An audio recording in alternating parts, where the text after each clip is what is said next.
Good afternoon. I'm Rick Dancer. Welcome to Get Real with Rick Dancer. Today we're sponsored by the Eugene Mattress Company. They have been very gracious, and I called them up and said, I have a gentleman I'd like to talk with. He's up on the river, knows what's going on up there, pastor, a teacher, a volunteer firefighter. He's got his hand on the pulse of what's happening up there in this community, and we'd like to talk with him.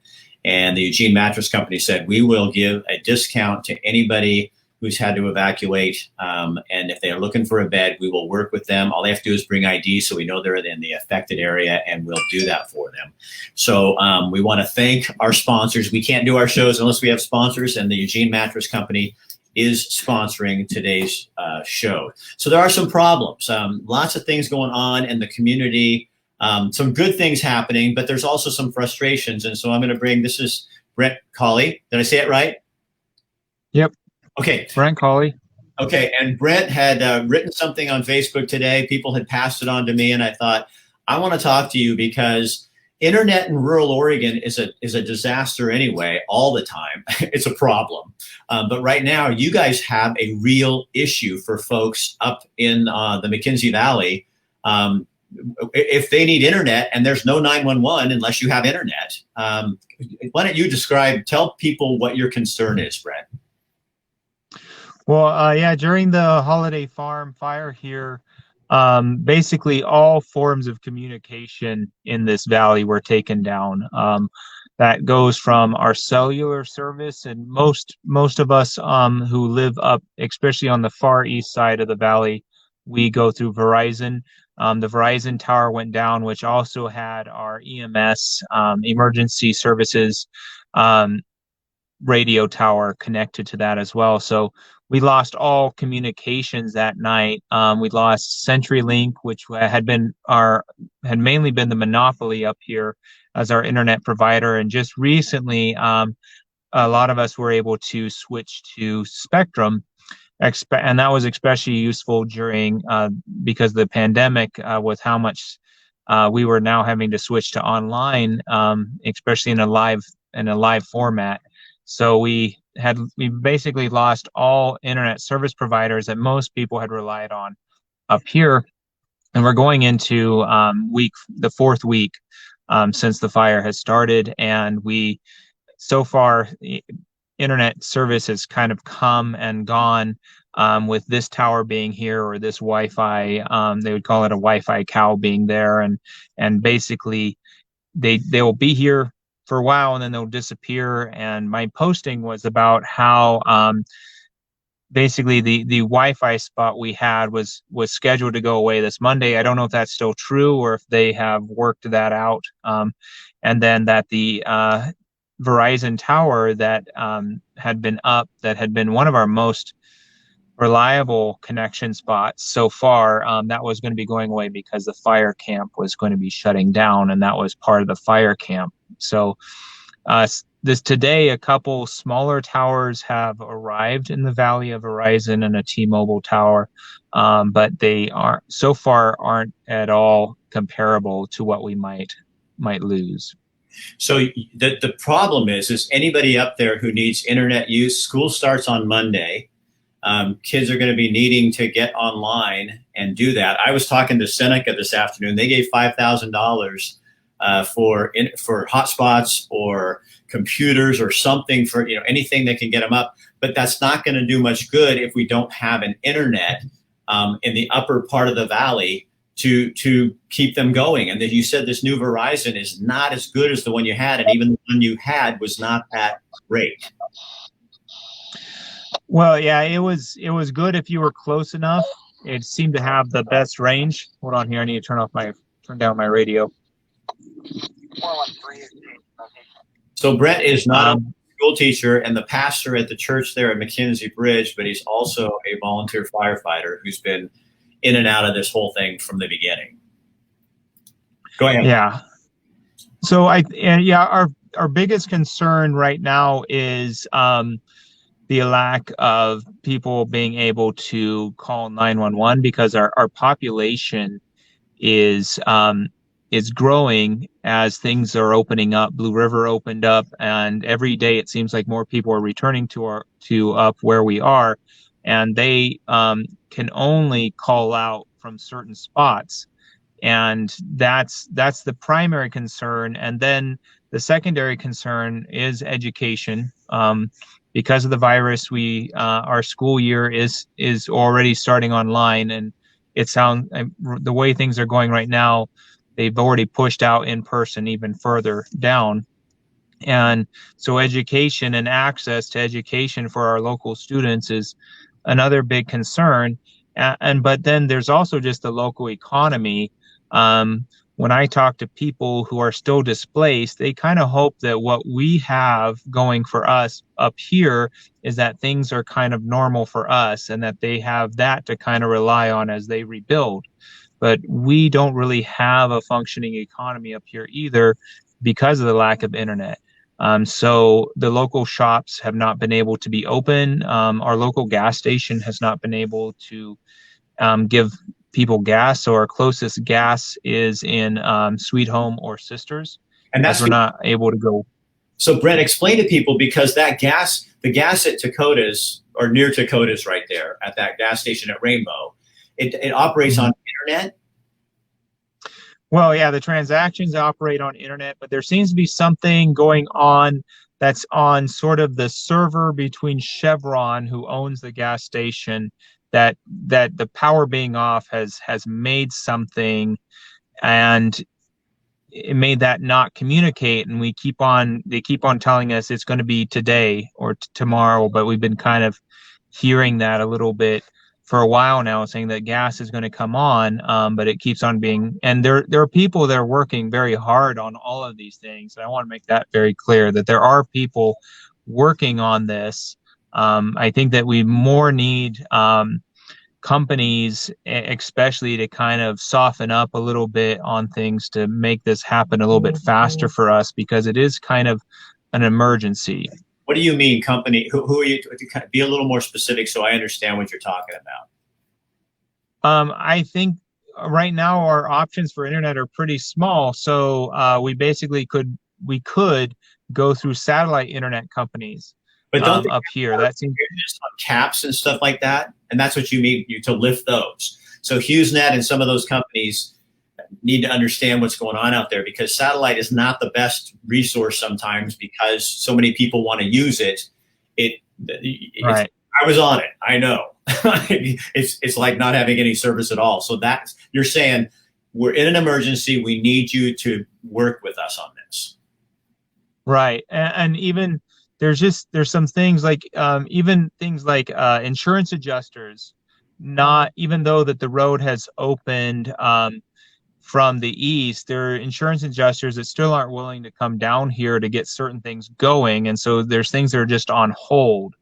But yeah, when it comes to companies, just kind of companies working and bending and being flexible and nimble to get something kind of stable up here that's high speed, so that we can at least get going, and then they can set up something a little bit more permanent. But right now what's happening is that things are just going away, and maybe something comes back a little bit later, but we can't really count on anything to move forward, to the extent that next week I finally just decided that I have to leave to work, and because I needed to know that I could rely on internet enough that I could work, so that I can sustain the family. And because to be a volunteer firefighter, I still have to work. So these are all things that everyone up here is kind of wrestling with, and there's a large number of people that are in the same boat, where they may eventually also have to leave the upper valley because they're unable to work.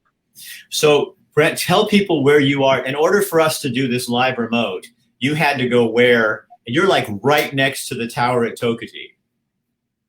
Yeah, so I'm at the golf course. Well, I'm kind of on the outskirts of what they're calling the spike camp, where the forest fighters have been staying. And so they have a Verizon tower there that I'm getting 5 bars on, that has been our most reliable source, but that's been paid for by the fire, the firefighters, or the ODF. And now that they're closing Spike Camp, that's gonna be going away. So you're going And so, to Verizon Tower.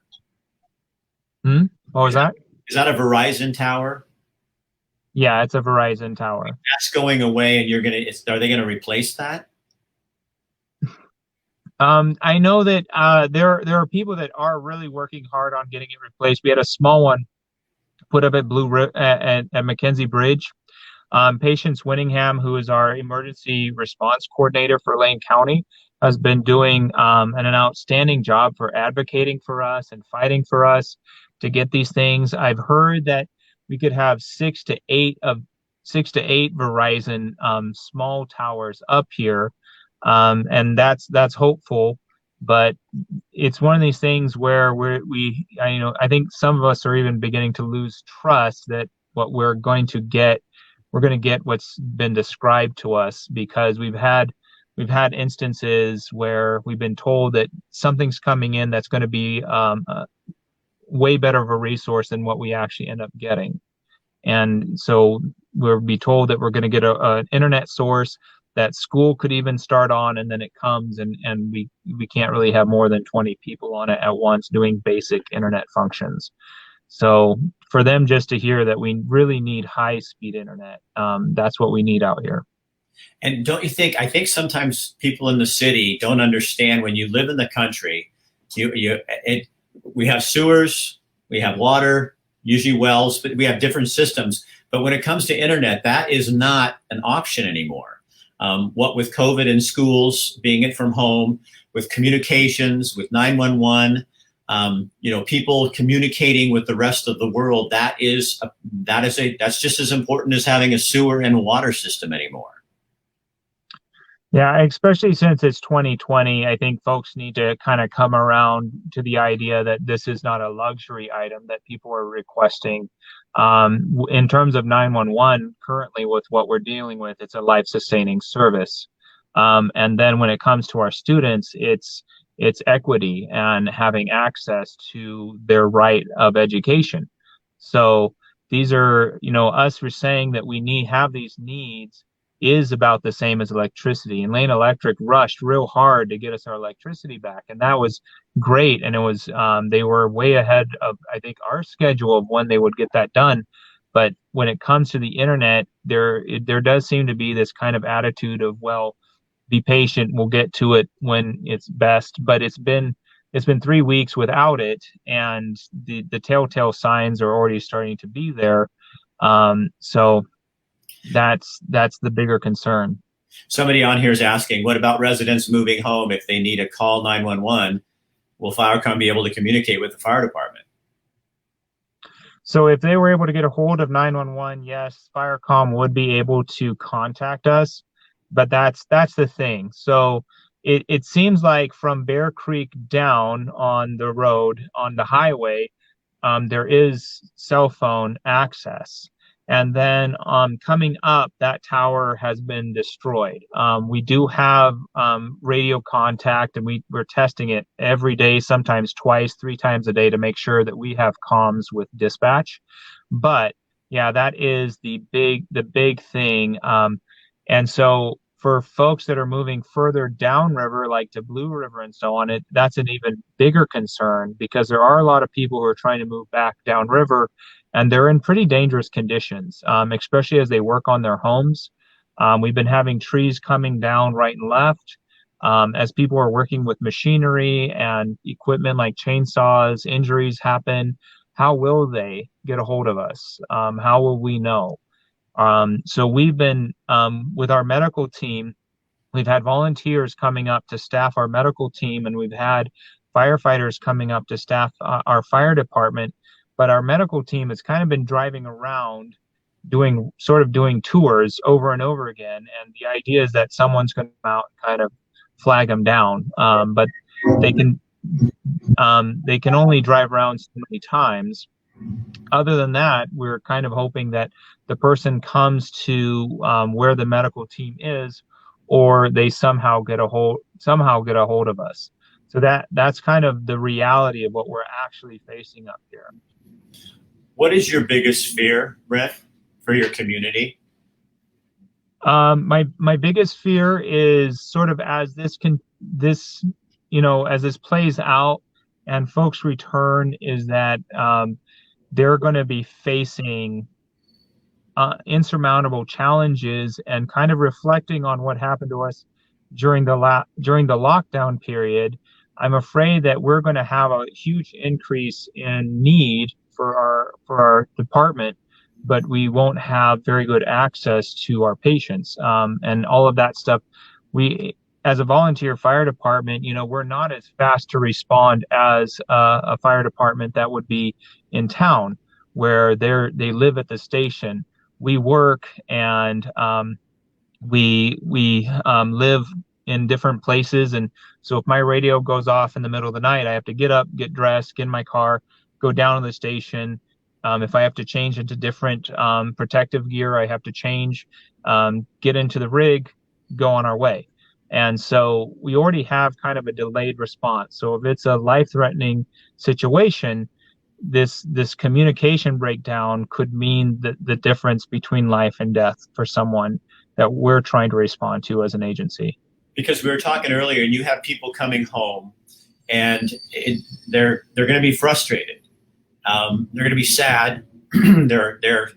There's a more greater risk for heart attacks, for people, things like that. We've noticed with the lockdown, people are drinking more. So people are going to be doing things to try to resolve the issues that we do as human beings. And that's a big concern for you, because someone having a heart attack, if they have to try to drive them to you and then you have to take them somewhere else, that is not going to look good at the end. And we're not a transporting agency either. So we're always waiting for someone from either Springfield or Sisters Bend to come in their ambulance. So there's always a delay. I'm just worried about how much of a bigger delay there's going to be. When the skies are cleared, we can do a life flight. But if skies aren't clear, then it's transport by a road. And if a family takes, or if someone is trying to get emergency care and it takes them 20 minutes just to get the call in, and then it takes us so long to get there, then it just makes things a lot worse for everyone. But yeah, we have fears that there's going to be sort of secondary symptoms of all of this that's going to start showing up within our community members. Brett, and I don't know if you can answer this, I'm just going to ask. I've been hearing people talking in the Mckenzie Valley saying, we're worried about the money from the state and the government going up to the Portland area because their fire was bigger and that's closer to Portland. And it always seems like rural communities get the shaft or don't get what they want. And they're worried that the Mckinsey is going to get forgotten in this. Have you heard that same conversation, or how worried are you about that? I guess I don't know how to be worried about it. I think that as natural disasters keep on happening on such a fast rate, I think more of what we experience is that there's an attention span thing that happens. I think that most communities get most of their help after a natural disaster more from private individuals than they do government. I think that most repair teams and groups that stay are actually outside groups who come in. But 10 years ago, we'd have a freak storm here or a tornado there, and now it just seems to be just so ongoing.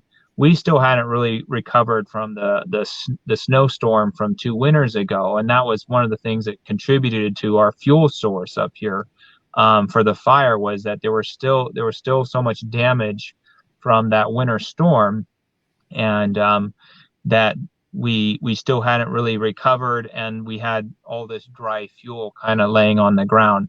So I think that our bigger fear is more that people in general just kind of forget about this emergency because the next one has come up, a bigger one has come up, and that's just more of an attention span. So some folks have even contacted me saying, I want to come and help rebuild, and I'll say, I need you to basically hold on to that till the spring and keep your keep your enthusiasm, because that's going to be the time when I think a lot of rebuilding is actually going to be happening, and just weather wise and access wise.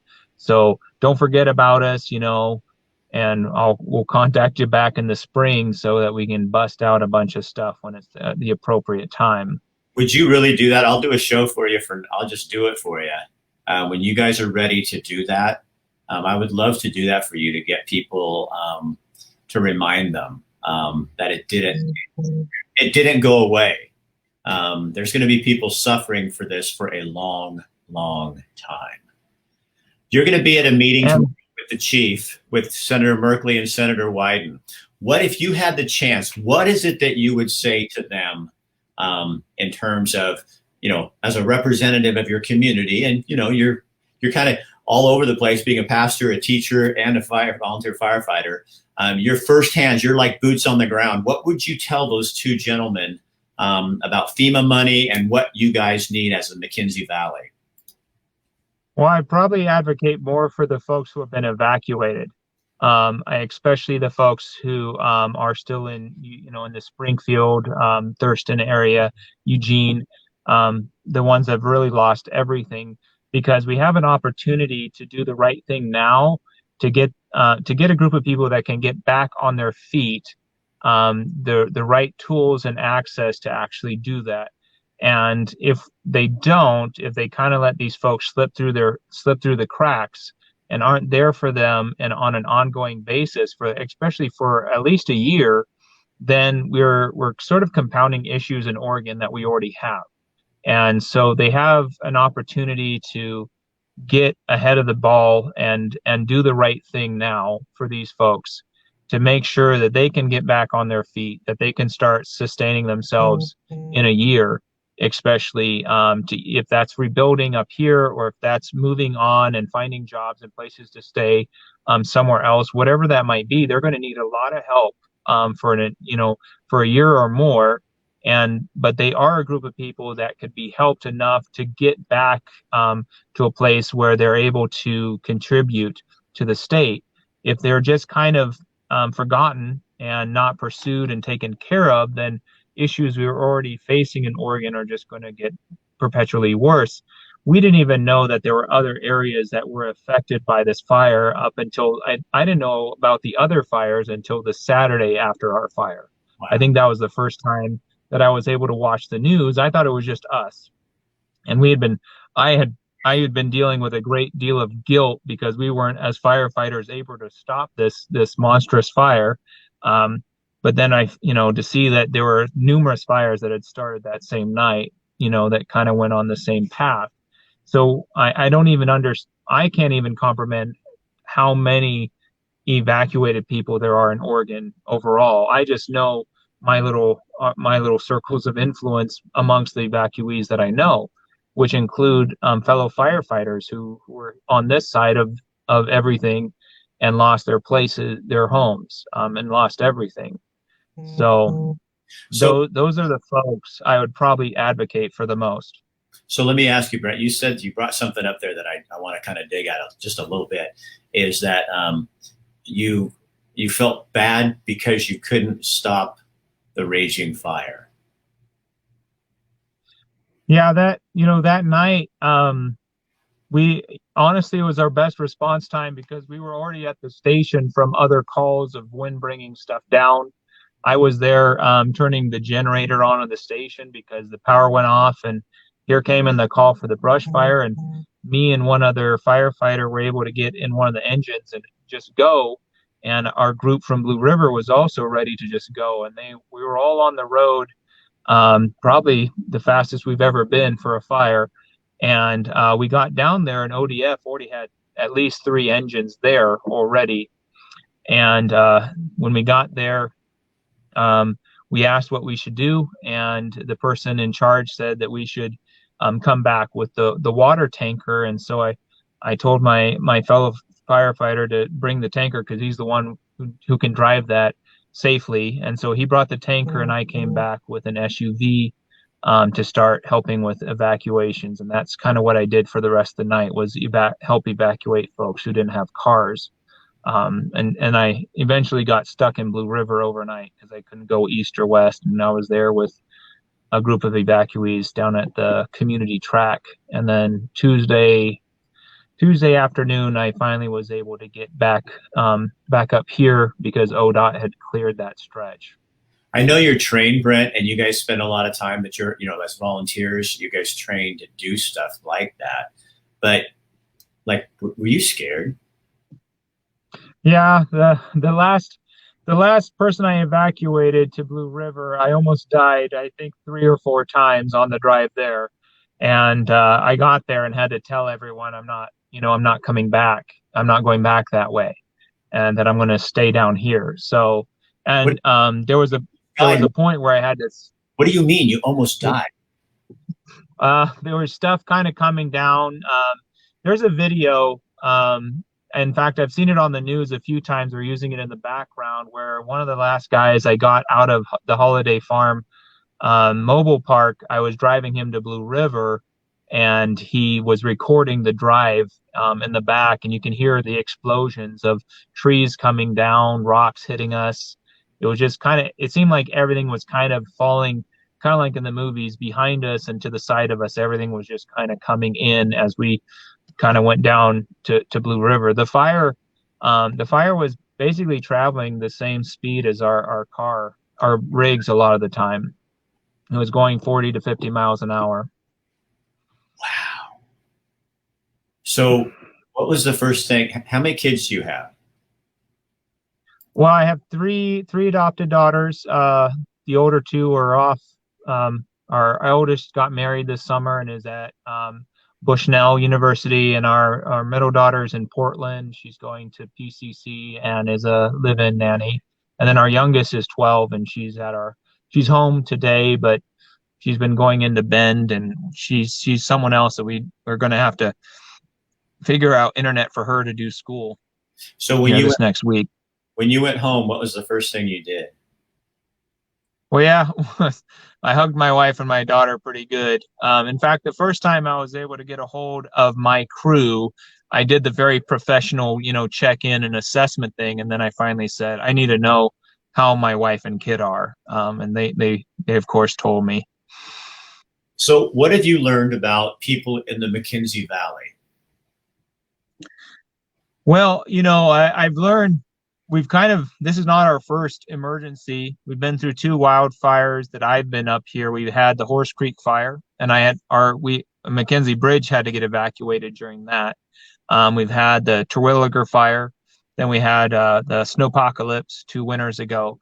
So we're a pretty tough group, and when things are bad, we do kind of come together. And there's a lot of people up here that are doing things that are kind of emerging as leaders, and they're taking charge of things that really aren't even their responsibility, but they're just saying we're doing this. There's a bunch of volunteers who have been setting up the community center to be a relief center, and they have a ton of stuff there, and they're setting up a second one at the school. There's been people there all week just working for free, stocking shelves, sorting stuff out, getting things ready, and people turning on the water in Blue River. There's been a lot of people working very, very hard up here. And we can tell that there are, agencies and groups that are working very hard for us. Verizon, even though we're having issues, we can tell that Verizon is actually really trying. I don't know how much of a need, since they have all these areas. I don't know how many of these trucks they actually have to send up, since they have so many areas now that are affected by fire. So, as a teacher, how does this change the way that you teach your students? Well, we were already, because of the virus, trauma has been a big topic, and now trauma is a huge topic. Trauma is going to be a part of our school year, no matter what. We could say that there wasn't a lot of loss of life. In fact, we only know of one loss of life so far. But these kids have for a year now been just losing things.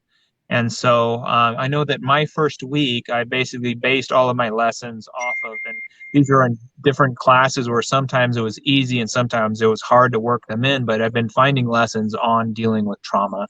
So our art class is going to be doing, a trauma, sort of a trauma therapy art project, and so on and so forth, where we're going to be trying to work through this together. I'm definitely I'm going to be coming into my first classes pretty already exhausted. I think usually you have this excitement as a teacher, but I'm going to be coming in as pretty tired and real, wanting them to know that I'm someone that they can talk to and that I'm in the same boat as they are. And we're just going to work through this year together, and that we just want what's best for, I want what's best for them. And I know that they feel the same way about us as teachers. So we're just going to work through it this year the best we can and be there for one another. So what do you learn as a pastor? It's been kind of interesting because I'm a bivocational pastor, and sometimes that's kind of looked down on to have to work and not just be a full-time pastor. But I kind of felt like this kind of moment where this is, yeah, that is what Paul did. Well, he's a pretty famous guy, and I think he had a job knitting tents and stuff. Yeah. So I think that's how this all started. But anyway, I digress. Go ahead. But I kind of felt like more of this is the why. This is why you work at a school. This is why you're part of the fire department. I've been able to be there a lot more for folks because I wasn't just a pastor. And there's a lot of times I feel bad because I have to say I especially the last 2 years, I've been really trying to stress, don't think I'm too busy to not meet with you. These are times I can meet with you and I can be there for you. But to go through that stage, and now I'm someone that's a real resource and able to help them. And I've definitely been trying to do more of a chaplaincy role up here, being there for folks within our department as much as I can. There are chaplains that are up here, but sometimes having a relationship, that's more when they want to talk to you about what they're going through. Yeah, I 100% agree. Is there anything else that I haven't asked you? I know I've asked you like way more than I thought I was going to, but Brett, you're a really interesting guy. And I love the fact that you're a pastor and a teacher and a firefighter and a husband and a dad. And I think, when you get in those rough moments of life, that all came right back to you. And like you said, you were in the perfect place to do everything, all your gifts and the things that you needed to do. And people are coming on here. You should go back and look, because there's just something very warm about who you are. And I think you wrote that letter out of passion on the internet today. And you say what you say, and I love that. Your yes is your yes, and your no is your no. And that's a rare thing in our culture today. And I think that's probably why people are drawn to you and why you do what you do. It's been hard. I haven't really liked, some folks have called me a hero, and I don't know. I guess we don't feel that way on this end. We feel like it's just a battle. We just feel like we're in it. We're making decisions as they come along. I think that overall, what makes a difference is if people are being selfless. And I think that that's something that's come out of even the virus, is that we're either selfless or we're going to be making things far worse for ourselves down the road. And we could say we're too busy to care about someone else, or my trigger words right now are agency, protocol, or correct channels. And those are other reasons why people will give me why they can't, be selfless during this. But I think the more that we can all just say, I'm going to do what's in someone else's best interest, even if it's an inconvenience or puts me out, we have to just kind of accept that is when the world is going to actually improve. And I think there's too much philosophy out there right now, basically saying, just care about you, only care about you and yours. And unfortunately, everything just kind of gets worse whenever we accept that philosophy. And I think my biggest thing right now is that my heart is really with the folks who can't even be up here. Those of us who are up here, we'll keep on fighting for this valley, and we have in the past. We don't know. This is the hardest thing we've ever faced, I think. But the hardest thing for us is that we feel like we're fighting for the folks who've lost everything, who can't even be up here yet, Right. and we want them to be heard, because they've lost everything. So if they lose their voice, then they've really lost everything. So we want people to listen to them, want them to feel heard, and to not forget about them, and just let them know that they're cared for. They need help. They're going to need help for a long time.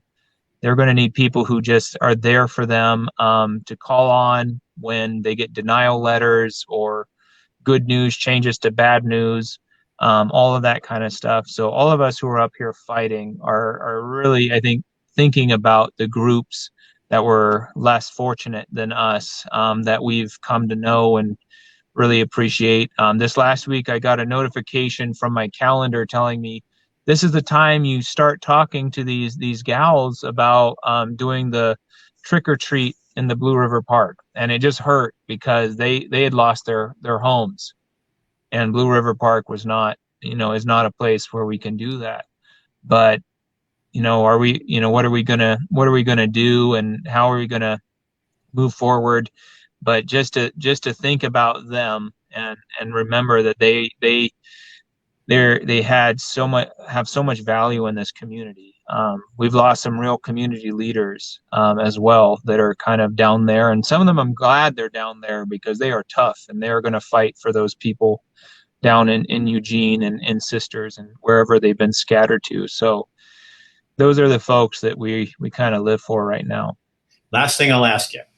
So it's 2020. Let's look ahead 3 years to 2023. What if we can create our story by what we focus on and what we think? And I think that's somewhat biblical, is where our mind is and our heart is, we can really go. What do you see happening to the Mckenzie Valley in 3 years? Where can we be? What's the story of the valley? Where does the fire fit in? Well, that's the $1 million question that I think keeps us all up at night. Either we really all fight together and we reestablish, it won't be normal, but maybe it'll be a new normal. And that we are able to keep a lot of things that we value going up here to the best of our ability. It's going to be a battle to keep the school. It's going to be a battle to keep the economy going up here. All of these things are going to be a battle, but I think if we really focus on it, decide, no, this is what we want, and that seems to be what most people want, then I think we can get there. It may not look the same. It may look different, but who knows? It may even be better. And then I think the bigger thing is that we are probably going to work very hard to make sure that when stuff like this happens, we're a little bit more set up, because we just keep on getting hit by stuff. I would love for the next communications tower to be pretty much an impenetrable fortress with a football field space clearing around it, because every time we have a fire or a snowstorm or something like that, we lose all communication. So I would like a bigger investment up front to make sure that communications can survive in whatever's coming our way. Because it's, when I think of the last 3 years and what we've been up against, to think of what, 3 years from now, if it's all rosy and, we don't face one more single natural disaster, then that's great. But I'm worried about what's going to happen to us between now and the spring in terms of weather and just sort of circumstances from the fire, because there's things that happen. Yeah, you wiped out, well, the fire wiped out all of our systems for landslides. We're susceptible to a lot of stuff this winter when those winter rains come in that we normally can put up with, because those trees do their job. Now that they're not there, it kind of opens us up to a whole new can of crap. Yeah, and maybe it's nothing. There's sometimes we've gotten all gotten all geared up and then nothing's happened, and but it just we just don't know, and we're trying to get things together. Growing up, um, growing up where I did in South Africa, I've noticed that last time I went over there, they've all gone off grid as much as they can, and that's become more and more of our focus up here, is to not is to create systems where we're not relying on um, something coming a long distance to get to us as an energy source, whatever it might be, internet source. So that's, I think, something that's going to probably become more of a focus for us, is ways and means up here that if something were to happen between here and Blue River, here in Vida, that we would not just be cut off and that's it. There's nothing we can do except wait, but that we would still be able to keep going because we've kind of created more of a sustainable system that isn't such a long line of connections. So, Brett, would you do me a favor tomorrow when you're meeting with the senators? Would you just do what you just did? Just tell them not this 35-minute version, but when you sit down with them, just be you and tell them, don't be afraid. Tell them the things that need to happen. You live there and you've seen it, you experienced it, you fought it. Just sit down and be firm and just tell them what it is that you just told all of us, because I think that they need to hear that. And I think you are the perfect person, you and the chief, to express those needs, and let's get this thing moving. Well, I'll do my best. I have no idea like what the setup will be, if they'll give me a minute or not.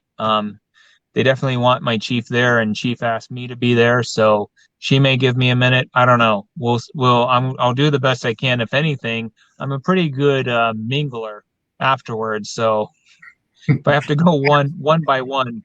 Others do, man. You got that. That's that relational thing. Brent, thank you so much. Thank you for writing that note on the Blue River page. For anybody out there who wants to know how to stay in touch, there's a Camp Creek page on Facebook. There's a Blue River page on Facebook. Mckinsey has its own newspaper. You can have them subscribe. You can subscribe to that, and Ken will send it right to your home, which is what I get. There's a lot of things you can do to keep involved. We're going to be covering this as much as possible. We do the long version. The news does the short version. We do the long, because I love having conversations about who you are and kind of all the other stuff in there, because I think it matters. It takes time to get everything out. And then you guys can also share this on your page so that other people are aware of what's going on and what's not happening, and what, the places we can. And if you are a person who feels like you need to write somebody or do something, kindness always goes a lot farther than bitching. I mean, when I think sometimes people get on there and they start telling these representatives what they want instead of being kind and going through that process. So, Brent, good luck tomorrow. I do want to catch up with you later next week. People have come on here and said they want to hear more from you. So let's you and me stay in touch so that we can keep this conversation going. That's the most important thing that we can do. Okay. I'm going to say a few more things to my folks in here. And then you can get back to doing your 3 jobs. Thank you for your time. Yeah, I get to spend the evening with my wife and kid, and they just got back, so I'm pretty excited about that. All right, thank you. All right, see you, buddy. All right, so there you have it. Our sponsors, Eugene Mattress Company, they are going to give discounts to anybody who's in the affected area, who is evacuated, lost everything. Just show them your ID, where you are, that you live in that area, and they'll do that for you. We can't do these shows unless we have sponsors. And the Eugene Mattress Company, I called them up, text her, and Denise says, yes, we want to do that. So that's the reason we can sit and listen and have a nice conversation with Brent and others. So I want to thank you for, we're going to be back next week. We have other people. I would tell you, we have some great shows lined up for next week, but I can't tell you because the news channels, I found out they're watching. So they're taking my story. So we're going to hold off and we'll just kind of tell you as they come. It's just part of the fun of the job. A lot of you are on here wanting to know how to get involved. Again, talk to your senators, tag your senators on this. They all have pages, Merkley, all of them. Peter DeFazio, it's an election year for him. Send that out to him. These are people that listen when people talk. So you need to be involved in that process and be nice, for goodness sakes. Just be nice when you're doing it. All right. Have a great weekend. We will see you back here next week. I'm actually going to be here on Sunday. We're going to be at Blue Valley Bistro in Coburg. They have live music from noon to 3, and Seth and Melissa said, come out and show people. So you're not supposed to know ahead of time because, they don't want huge crowds, but I'm telling you, so now you can come out and have fun with us. But don't tell Seth you saw it here, because then, I'll be gone. All right. Have a good weekend. Let's Mckinsey strong. Let's stay together. We are the Valley, and we're coming back. Have a good night. Have a great weekend. Talk to you later.